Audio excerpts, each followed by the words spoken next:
അടുത്തതായിട്ട് ഈ വേദിയിലെത്തുന്നത് ഒരു സ്പെഷ്യൽ പെർഫോമൻസ് ആണ്. സ്പെഷ്യൽ പെർഫോമൻസുമായി വരുന്നു സുനിൽ അഞ്ചൽ.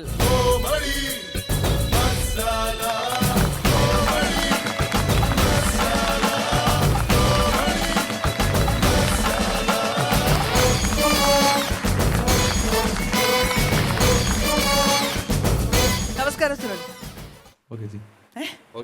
നമസ്കാരം പറഞ്ഞ തിരിച്ച് നമസ്കാരം പറയണ്ടേ? ഓക്കെ ആണോ പറയുന്നേ?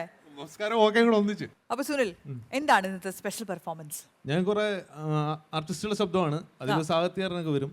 സാഹിത്യകാരന്മാരുണ്ട്? സാഹിത്യകാരനെ വരും, ഒരാളെ ഉള്ളൂ. ഓക്കെ, ഒരു സാഹിത്യകാരനുണ്ട്. ആ ശരി, ഓക്കെ, തുടങ്ങാം നമുക്ക്. MD വാസുദേവൻ നായരുടെ. ഓക്കെ.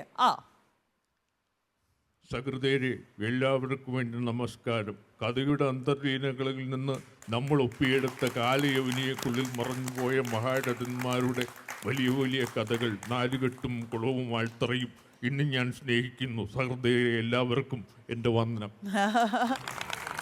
MD സാറിന്റെ ശബ്ദം ആദ്യമായിട്ടാണ് ഒരാൾ അനുകരിച്ച് ഞാൻ കേൾക്കുന്നത് കേട്ടോ. Good job. ലാൽ ജോസിന്റെ.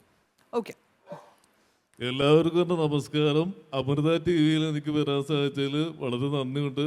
ഞാൻ പുതിയ പടത്തിന്റെ ഷൂട്ടിംഗ് ആയിട്ട് മൂന്നാറിൽ നിൽക്കുകയാണ്. ഒരു നടനെ ഏറുമാടത്തിൽ കയറ്റിയിരുത്തിയിരിക്കുകയാണ്. അങ്ങനെ ആ നടനെ ഏറുമാടത്തിൽ കയറ്റിയിരുത്തിയ സീനാണ് ഞാൻ ഷൂട്ട് ചെയ്യുന്നത്. അതിനെനിക്ക് മികച്ച സംസ്ഥാന സർക്കാരിന് ദേശീയ അവാർഡ് കിട്ടുമെന്ന് എനിക്ക് ഉറപ്പുണ്ട്. നന്ദി, നമസ്കാരം. മികച്ച സംസ്ഥാന സർക്കാരിന്റെ ദേശീയ അവാർഡ് അല്ലേ? പൊളിച്ചു. പൃഥ്വിരാജിന്റെ ശബ്ദമാണ് അടുത്തായിട്ട് അനുകരിക്കാൻ പോകുന്നത്. വല്യമ്പുറം തറവാട്ടിലെ മണ്ണോ പൊന്നോ എനിക്ക് വേണ്ട. പക്ഷെ ഞാൻ ജീവിച്ചിരിക്കുന്നെങ്കിൽ ബാപ്പാന്റെ മയ്യത്ത് കെട്ടിൽ ഒരറ്റം എന്റെ തോളിന്റെ ഭാഗത്തേക്കും. കാരണം ബാപ്പാന്ന് മൊയ്തീന്റെ ഒരാളെ വിളിച്ചിട്ടുള്ളൂ. അടുത്തത് ഗണേഷ് കുമാർ. ഗണേഷ് കുമാർ. അച്ചായോ, കർത്താവിന്റെ ക്രൂസ് മരണം ഏതാണ്ട് ഇതുപോലൊക്കെ തന്നെ ആയിരുന്നു. ആദ്യം ഒറ്റ കൊടുക്കൽ, പിന്നെ കാണിച്ചു കൊടുക്കൽ. നിന്നെ ഞാൻ പഴപ്പിക്കും, എന്നിട്ട് ഈ തുറയിലേക്ക് ഞാൻ വലിച്ചെറിയും, എന്നിട്ട് നിന്റെ ഒപ്പം ചെമ്പരത്തിനെ ഞാൻ ഈ തുറയിലിട്ട് നാറ്റിക്കും. ഒരു പട്ടിയെ നാറ്റിക്കും പോലെ സേട്ട് നാളെ ബോംബെന്ന് ഞെത്തും. ഈ നേടെ മേനോനെ നമ്മൾ കൊല്ലും. ജോലിക്കിടയിൽ പറ്റിപ്പോയ ഒരു കയ്യബദ്ധം, അത്രേ ഉള്ളൂ. ഓ, കയ്യബദ്ധത്തിനോട് ചെറിയ കല്ല് അടിച്ചു. പക്ഷെ എന്നാലും ഗണേഷ് കുമാറിന്റെ ശബ്ദം നന്നായിരുന്നു. യെസ്, ലാലു അലക്സിന്റെ ശബ്ദമാണ് അടുത്തായിട്ട്. ഓക്കെ. അപ്പൊ ലാലു അലക്സും കമലഹാസനോട് ഒരു കോമ്പിനേഷനാണ്. അപ്പോ അതൊരു വല്ലാത്ത കോമ്പിനേഷൻ ആണല്ലോ. സമ്മതി. ലാലു അലക്സ് ഈ നരസിംഹം എന്ന് പറയുന്ന സിനിമയിൽ NF പറഞ്ഞ ലാലു അലക്സ് ആണ് ഈ ചിത ഒഴുക കമലഹാസൻ മോഹൻലാലിന് വരാൻ തടയാൻ വരുന്ന രംഗമാണ്. ഓക്കെ. ഭയങ്കര ക്രിയേറ്റിവിറ്റി ആയി പോയി. ശരി, നമുക്ക് നോക്കാം. നിനക്കുമുണ്ടല്ലോ ജന്മം തന്ന ഒരാൾ, മരണം ഒരു നാൾ അയാൾക്കും സംഭവിക്കും. അന്ന് ഈ ആലുവ ശിവരാത്രി മണൽപ്പുറത്ത് നീ ബലിയിടാനായിരിക്കുമ്പോ ഞാനും ഉണ്ടാകും എന്റെ അച്ഛൻ്റെ ചിതാവസ്ഥം ഇതേ പുഴയിൽ ഒഴുക്കാൻ. കേട്ടോടാ മോനെ ദിനേശ്, അതിമോഹമാണ് അതിമോഹം.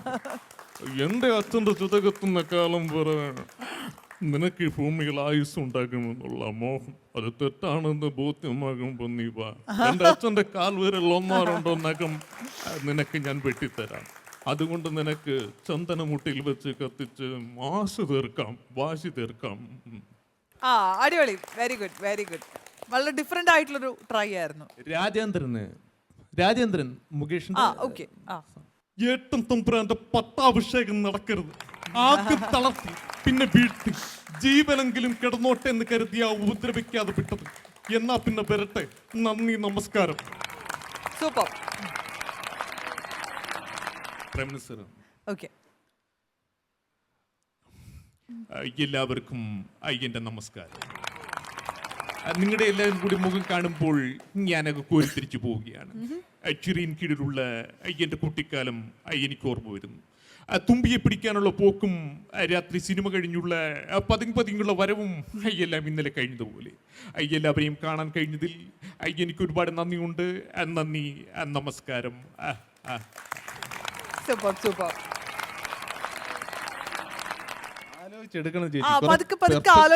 ഉണ്ടായിരുന്നു, പക്ഷെ അത് ആലോചിച്ചെടുക്കണം. പിന്നെ ഐക്യുൽ ഇങ്ങനെ കിടക്കുകയാണ് സംഭവങ്ങൾ. പല നടന്മാരെല്ലാം എല്ലാ നടന്മാരും കൂടിക്കൊഴിഞ്ഞ ഒരു എന്താണ് സിനിമ റീല് റോള്. പഴയ ശബ്ദം. ഓക്കെ, ജനാർദ്ദൻ ചേട്ടന്റെ പഴയ ശബ്ദം. ബബ്ബൂട്ടിയോ, അതിലാടകറി അയാൾക്ക് കിട്ടും. താൻ പോകേണ്ട ക്ലബ്ബ്, എന്റെ വീട്, അതൊക്കെ അയാൾക്ക് കൃത്യമായിട്ട് അറിയാം. കഴുത്തിൽ കൊലക്കേറ് വീട് കിടക്കുമ്പോൾ ആരെങ്കിലും ബ്ലാക്ക് മെയിൽ ചെയ്ത് പടമുണ്ടാക്കാൻ നോക്കൂടോ ബണ്ട. Okay, good job. അപ്പോൾ സ്റ്റേജിലൊക്കെ പെർഫോം ചെയ്യാറുണ്ടോ? സ്റ്റേജിലൊക്കെ ഞാൻ സ്റ്റേജുകൾ വഴിയാണ് ഞാൻ കയറി വരുന്നത്. കേറി ഇപ്പൊ ഈ ഫ്ലോറിൽ വന്ന് നിൽക്കുകയാണ് അല്ലേ? സെയിലൊക്കെ ചെയ്യുന്നുണ്ട്. വന്ന സമയത്ത് ഇങ്ങോട്ട് കേറി വന്ന സമയത്ത് ഇത്ര കോൺഫിഡൻസ് ഉണ്ടായിരുന്നില്ല കേട്ടോ. കുറച്ച് സമയം ഇവിടെ നിന്ന് കഴിഞ്ഞപ്പോഴേക്കും അത് ക്ലിയർ ആയി വരുന്നുണ്ട്. അതാ എന്റെ നേച്ചർ അതാണ്. ചില സമയത്ത് കോൺഫിഡൻസ് കൂടും, ചില സമയത്ത് കുറയും. ഒരു ഇലക്ട്രോണിക് യന്ത്രം പോലെയാണ്. ഓഹോ, ഒരു ഇലക്ട്രോണിക് വിനിച്ചേട്ടാ എന്ത് പറയുന്നു ഈ ഇലക്ട്രോണിക് യന്ത്രത്തിനോട്? ഇലക്ട്രോണിക് യന്ത്രം എന്ന് പറഞ്ഞ് ശരിയാണ്. ഇലക്ട്രോണിക് യന്ത്രം സ്വിച്ച് ഇട്ട് കഴിഞ്ഞാൽ പറൂന്ന് പണിയെടുക്കും. അതെ അതെ. വോൾട്ടേജ് കുറഞ്ഞാൽ അതിനനുസരിച്ച് പണിയെടുക്കും. അതുപോലെയാണോ ഉദ്ദേശിച്ചത്? അല്ല, വോൾട്ടേജിന്റെ ക്ഷാമമൊന്നും വരുന്നില്ല. വോൾട്ടേജിന്റെ പ്രശ്നമൊന്നുമില്ല, ഇതുവരെ ഉണ്ടായിട്ടില്ല. അല്ല, കയറി വന്നപ്പോൾ വോൾട്ടേജിന്റെ പ്രശ്നം ഉണ്ടായിരുന്നു അല്ലേ? കുഴപ്പമില്ല. ഇപ്പൊ ഏത് പ്രസ്ഥാനത്തിൽ വർക്ക് ചെയ്യുന്നുണ്ടോ? ഞാനൊരു കടയിൽ ജീവിതമാർഗത്തിന് വേണ്ടി ഒരു കടയിൽ നിൽക്കുകയാണ്. എന്റെ കട തന്നെയാണ്. അതെ. അപ്പം നിങ്ങൾ ഈ പ്രോഗ്രാം ചെയ്യുന്നു എന്ന് പറഞ്ഞ പ്രോഗ്രാം ചെയ്യാൻ രാത്രി കാലങ്ങളിലൊക്കെ പോവും. പിന്നെ പകലൊക്കെ കടയിരിക്കും. രാത്രി കട കച്ചവടം ഇല്ലല്ലോ, പ്രോഗ്രാം ചെയ്യാൻ തെറ്റില്ലാത്ത ശമ്പളം കിട്ടുന്നുണ്ട്. ഞാൻ ചോദിച്ചത് അതിന് ട്രൂപ്പിൽ വർക്ക് ചെയ്യുന്നുണ്ടോ? ശമ്പളം ട്രൂപ്പില് ഞാനങ്ങനെ വലുതായിട്ട് പ്രൊഫഷണൽ ആയിട്ടില്ല. പിന്നെ ഈ മാട്ട ട്രൂപ്പിലൊക്കെ സെറ്റപ്പ് ചെയ്തൊക്കെ പോകുന്ന ട്രൂപ്പിലെ. അതേതാ ഈ മാട്ട ട്രൂപ്പ്? അല്ല, നമ്മളെ വീട്ടിലൂടെ എന്തെങ്കിലും പരിപാടി ഉണ്ടെങ്കിൽ ചിലവന്മാര് അളിയാ ഒന്ന് പാടാന്ന് പറയുമ്പോഴത്തേന് അപ്പൊ അവര് ശരി പരിപാടിക്ക് വിളിക്കുന്ന ആളുകള് മാട്ടകള് അവതരിപ്പിക്കും. പിന്നെ ഈ ട്യൂട്ടോറിയുടെ ക്ലബുകളുടെ ഒക്കെ വാർഷികത്തിന് നമ്മളെ ഈ അടുത്ത് തന്നെ ഒരു ട്യൂട്ടോറിയുടെ വാർഷികത്തിന് തന്നെ വിളിച്ച് അവിടെ പരിപാടി അങ്ങനെയൊക്കെ അവതരിപ്പിച്ചു. ആണല്ലേ? അല്ല, നിങ്ങളിപ്പോ എത്ര പേരുണ്ട് അടങ്ങുന്ന പ്രോഗ്രാമിന് പോയിക്കൊണ്ടിരിക്കുന്നത്? എൻ്റെ കൂടെ ഒരു 2-3 പേരുണ്ട് സുഹൃത്തുക്കള്. എപ്പോഴും കാണത്തില്ല, പരിപാടി അവതരിപ്പിക്കാൻ വരും മാത്രം സുഹൃത്തുക്കൾ. അവർക്കും അതെ. അത് കൂടുതലും പരിപാടി വിജയിക്കാറാണോ അതോ? വിജയിക്കാറുണ്ട്. വിജയിക്കാറുണ്ട്. അപ്പൊ ഇടയ്ക്കൊക്കെ അല്ല, അത് ഏത് പട്ടാളക്കാരനും ഒരു വടിയൊക്കെ കൊള്ളുന്നതാണ്. ഏത് പട്ടാളക്കാരനും ഒരു വടിയൊക്കെ കൊള്ളുമല്ലോ. നന്നായിരുന്നു. കാരണം വെച്ചാല് പ്രത്യേകത വെച്ചാല് നമ്മള് എക്സ്പീരിയൻസ് ആയിട്ട് പ്രൊഫഷണൽ ആയിട്ട് പോകുന്ന ആർട്ടിസ്റ്റുകൾ പോലും ഇപ്പൊ ജനാർദ്ദനൻ എന്ന് പറയുമ്പോൾ തന്നെ എന്തപ്പോട്ടെ എന്നൊക്കെ പറയാറ്. പക്ഷെ അദ്ദേഹം ചെയ്തത് നമ്മള് ഒരു ആർട്ടിസ്റ്റിന്റെ കഴിവ് എന്ന് പറയുന്നത് ഇപ്പോൾ ഒരു ഗായകനോടൊരു പാട്ട് പാടാൻ പറഞ്ഞു കഴിഞ്ഞാൽ അവൻ പാടുന്ന ആ പാട്ടാണ് അദ്ദേഹത്തിൻ്റെ സെൻസ് എന്ന് പറഞ്ഞതുപോലെയാണ് ഇദ്ദേഹം ചെയ്തത്.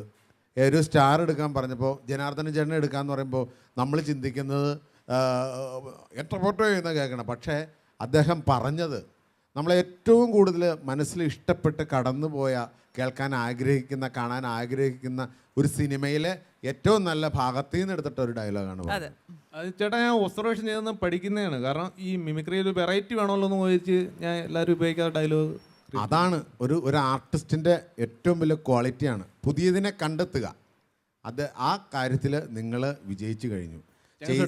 ചെയ്ത എല്ലാ ഡയലോഗും അതുപോലെ മറ്റേ കമലഹാസൻ കോമ്പിനേഷൻ. അതെ, അതാണ് അത് പറയാനായിട്ടാണ് ഞാനിപ്പോൾ എവിടെയോ ഒരു സംഭവം കിടക്കുന്നുണ്ടല്ലോ. അദ്ദേഹത്തിൻ്റെ സ്റ്റാർ കിടന്ന് കുഴഞ്ഞ പോലെ എൻ്റെ ഉള്ളിൽ അദ്ദേഹം ചെയ്ത പെർഫെക്ഷൻ്റെ ആ ഒരു തുള്ളി കിടന്ന് കുഴയായിരുന്നു. അത് ഭയങ്കരമായിട്ടൊരു കണ്ടുപിടുത്തമായിരുന്നു. അടിപൊളിയായിരുന്നു കേട്ടോ. സൂപ്പറായിരുന്നു. ഒന്നും പറയല്ല, സൂപ്പർ എല്ലാം പറഞ്ഞു കഴിഞ്ഞു.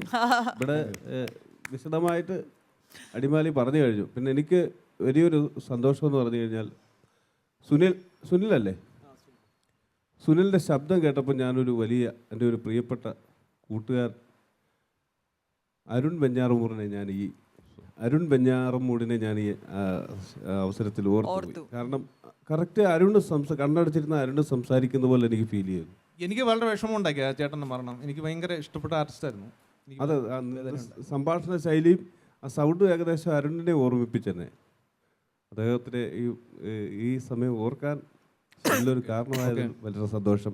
അടിപൊളിയായിരുന്നു കേട്ടോ. പെർഫോമൻസ് എല്ലാം അടിപൊളിയായിരുന്നു. Super. Okay Sunil, thank you.